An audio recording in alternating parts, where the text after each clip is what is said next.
ঘুমোচ্ছিস নাকি? আমি সেই কখন থেকে দরজায় ধাক্কা দিচ্ছি, ওর দরজা খোল। আমি যাই, দাঁড়াও। কি আপনি? মা কোথায়? এখন তো মা ডাকছিল আমাকে। কোথায় লুকিয়ে রেখেছে মাকে? মা, মা। আরে মশাই, আমি মাসিমাকে কোথাও লুকিয়ে রাখিনি, ওনার সঙ্গে রাস্তায় দেখা হয়েছিল।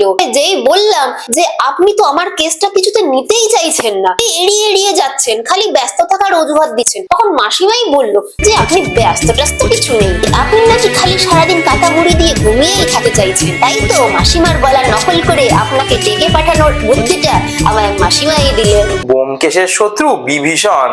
এসব বরং আপনি মাসিমা এলে তারপর বলবেন খন। এখন বলুন তো আমার কেসটা কবে থেকে শুরু করবেন? সে আগে আমি আমার কাঁচা ঘুমটা সেরে আছি, আর পরে না হয় ভেবে দেখবো। এবার তো মশাই আমার সত্যি সত্যি সন্দেহ হচ্ছে যে আপনি আসলেই সত্যান্বেষী ব্যোমকেশ তো, নাকি কোনো ডুপ্লিকেট মাল যার কাছে রহস্য সমাধানের থেকেও বড় শীত ঘুম হয়ে গেল।